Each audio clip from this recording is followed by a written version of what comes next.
تو اللہ رب العزت نے میرے بھائی ہمیں جنت کی خوشنما نعمتیں بیان کی ہیں، اور اللہ نے فرمایا یقین نہیں آتا تو کامن سینس استعمال کرو، اگر جنت جہنم نہیں ہے تو ام نجعل المسلمین کالمجرمین، کیا ہم اللہ کی مان کے چلنے والے اور جرم کرنے والوں کو ایک جیسے کر دیں گے؟ یہ سوال ہمارے لیے کافی تھا، عقل مند کے لیے اتنا سوال کافی ہے، لیکن اللہ نے اور زیادہ جو ہے نا سمجھانے کے لیے فرمایا ما لکم، تمہیں ہو گیا ہے کیف تحکمون، کیسے فیصلے کر رہے ہو؟ کیونکہ بہت سے لوگ دنیا میں اس آیت کو سن کے بھی جنت جہنم پہ یقین نہیں کرتے اور کہتے ہیں مر کے مٹی ہو کے ہم کیا ہو جائیں گے، ختم۔ تو اللہ فرماتے ہیں ما لکم، تمہیں ہو گیا ہے، ما لکم کیسے عجیب الفاظ ہیں، تمہیں ہو گیا ہے، کیا روٹی نہیں کھاتے، کیا کھوپڑی میں دماغ نہیں ہے کیا؟ ما لکم کیف تحکمون، کس قسم کے فیصلے کر رہے ہو؟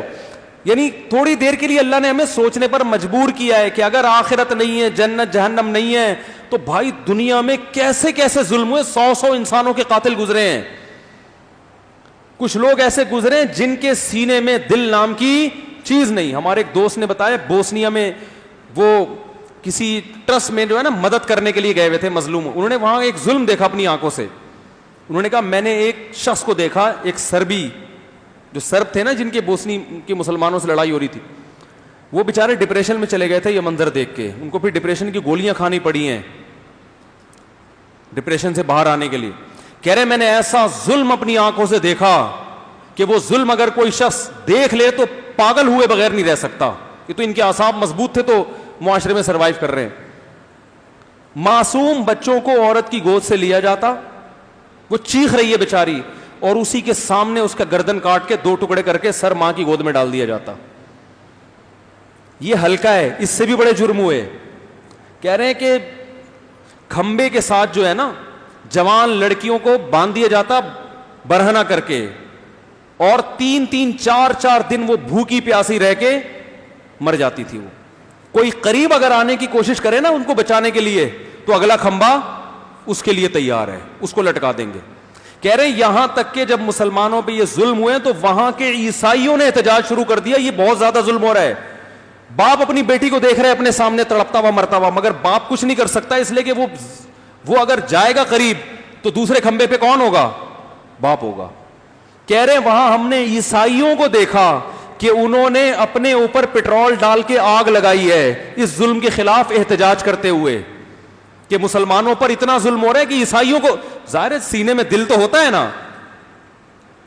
کہتے غیر مسلموں نے کہا کہ یہ بہت ہو رہا ہے، کہہ رہے اس سے میں تو کچھ باتیں تو بتا نہیں سکتا نا، ریکارڈ ہوتی ہیں، پھر وہ ظاہر ہے پھر لوگ بہت برے اثرات بھی پڑتے ہیں لوگوں کے اوپر۔ اس سے بھی زیادہ ظلم جو آپ تصور نہیں کر سکتے، قیدیوں کے ساتھ جو حالات، کئی مہینے بھوکے، کیا کھا رہے ہیں؟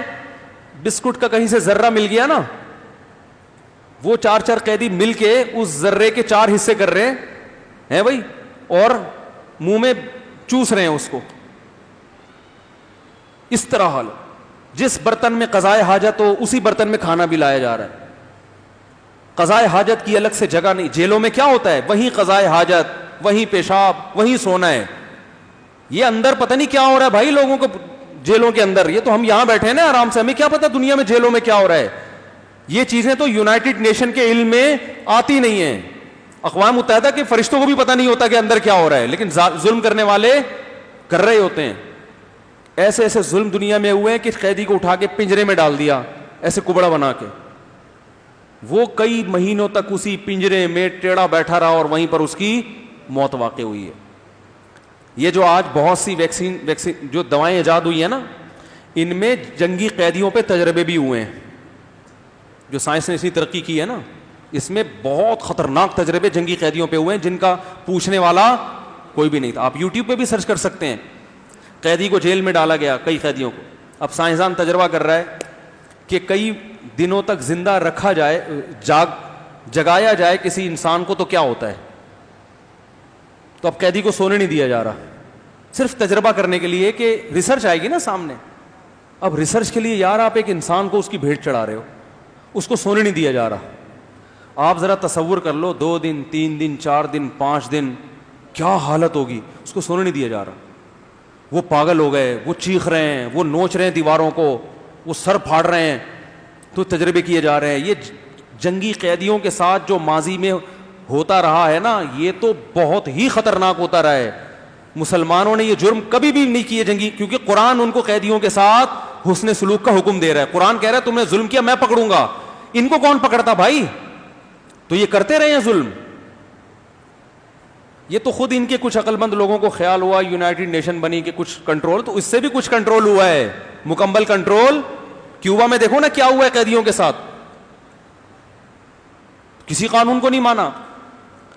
تو بڑے بڑے ظلم ہوئے بھائی انسانوں کے ساتھ، عورتوں کے ساتھ ریپ ہوا ان کا، ان کے بچے معصوم بچوں کو گود سے چھین کے انہی کے سامنے 2 ٹکڑے کیے گئے. بہت کچھ ہوا ہے اس دنیا میں. تو یہ مر کے ختم ہونے والے نہیں. اللہ فرماتے ما لکم تمہیں ہو کیا گیا؟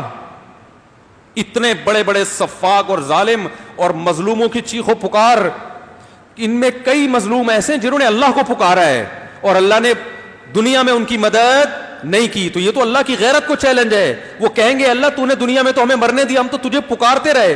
ہم پولیس کو پکارتے پولیس آ جاتی، فوج کو پکارتے فوج آ جاتی، تجھے پکارا تو نہیں آیا. تو اللہ کیا فرماتے ہیں قرآن میں؟ وَلَا تَحْسَبَنَّ اللَّهَ غَافِلًا عَمَّا يَعْمَلُ الظَّالِمُونَ. ظالم لوگ جو کچھ کر رہے ہیں اللہ کو اس سے غافل مت سمجھو. میں مظلوم کی پکار فوراً بعض دفعہ اس پر جواب اس لیے نہیں دیتا، انما یؤخرہم لیوم تشخص فیہ الابصار، ایک ایسے دن کے لیے مہلت دے رہا ہوں جس دن آنکھیں پھٹی کی پھٹی رہ جائیں گی.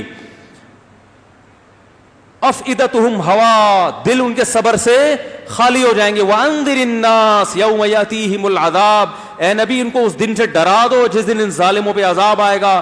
فیقول الذین ظلموا، آج جو یہ مظلوموں پہ کمزوروں پہ ظلم کر رہے ہیں تو اللہ فرماتے ہیں کہ ایک دن آنے والا ہے، یہ ظالم کہے گا اخرنا الی اجل قریب، اے اللہ ایک دن کی مہلت دے دے کہ ہمیں مظلوموں سے معافی مانگنے کا موقع مل جائے، ہمیں ظلم کی تلافی کر دیں. اللہ فرماتے ہیں ایڑیاں رگڑو گے، ساری دنیا کی دولت بھی دے دو گے، 1 سیکنڈ کی مہلت بھی نہیں ملے گی.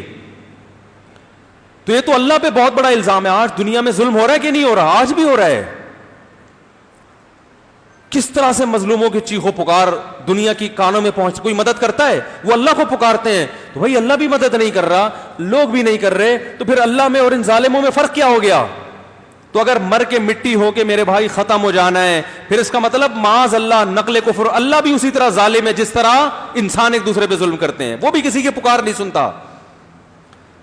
لیکن اللہ ایسا ظالم نہیں ہے. وہ کہتے ہیں ما لکم، تم سمجھتے ہو کہ میں مجرمین کو چھوڑ دوں گا، ما لکم تمہیں ہو کیا گیا ہے، کیف تحکمون تم کیسے فیصلے کر رہے ہو.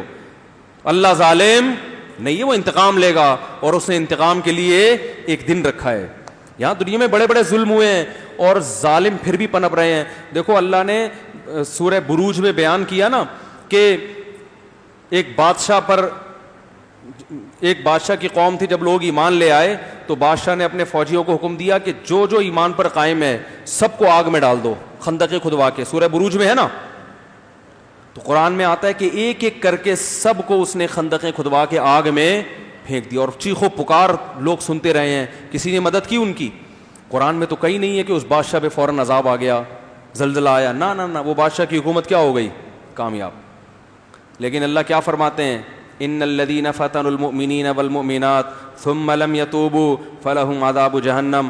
وہ بادشاہ وقتی طور پر پنپ پایا ہے، اللہ فرماتے ہیں اس کے لیے جہنم کی آگ ہے. جس آگ میں اس نے ان ایمان والوں کو پھینکا تھا نا، اللہ فرماتے ہیں ہمیشہ اس سے کئی گنا زیادہ گرم آگ میں جلتا رہے گا وہ. تو بھائی آخرت پر اگر یقین نہیں کرتے تو اس کا مطلب پھر اللہ میں اور ظالموں میں فرق نہیں ہے. تو اللہ کرما ما لکم تمہیں ہو کیا گیا ہے. صاف پتہ چلتا ہے بھائی ایک دن آئے گا جس میں اچھے عمل والے کو جنت ملے گی اور برے عمل والے کو جہنم.